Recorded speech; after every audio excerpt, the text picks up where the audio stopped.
Yan guys, meron tayong Tigo 7 Pro. Yan, cherry. Ito ating PPMS guys. Ayan. So, pang mabilisan na ito guys.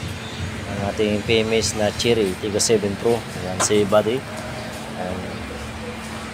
So, yan guys. So, ayan, kita niyo yung makina niya. Ayan, dito na. Tingnan namin yung oil filter. Ayan, yun yung gulungan namin. Kasi masikip doon sa ilalim.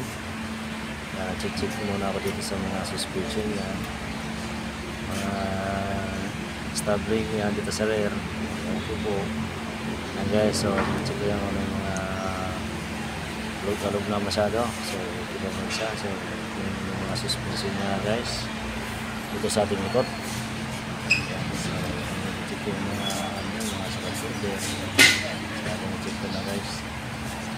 So sana ito yung body ko naman yan. Ito yung ano niya no, sa filter niya. Kapit niya na guys. Ayan.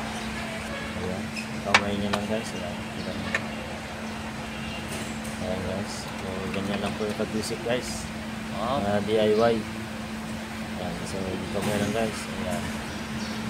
Yung oil niya. So bubo naman yung subat. Ayan. So may clean na. So ayan. Kung mabilisan, hindi ko na pinagkitasin yung lang guys para kung madalian ito guys. Yan, so nandiyan yung oil engine niya, yan, fresh cherry na cherry oil para sa kanya guys. 5 liters yan guys.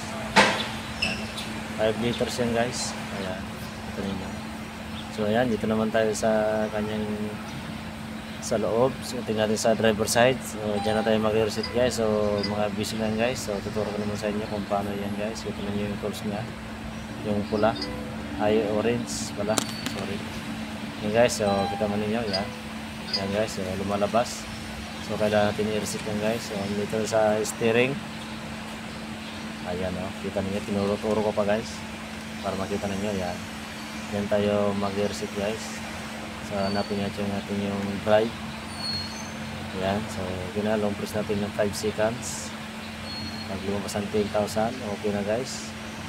Ayan o, lumabas ng 10,000 guys. Kita naman ninyo, nawala na yung tools. So ibig sabihin na reset na guys. So mga basic lang po ito guys sa cherry Tigo 7 Pro.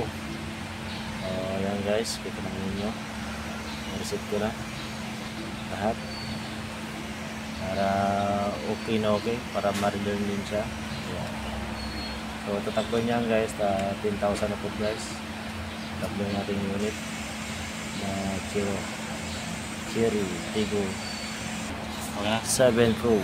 Ayan guys, so okay na. So nakastack na yan guys. So sigutin yung oil engine lever niya. So okay na, sakto na guys. Tama ninyo. Ayan, so okay na mga kablard. So, visit lang guys, no? Maraming salamat po sa manonood sa aking YouTube channel. Maraming salamat po. Bye bye.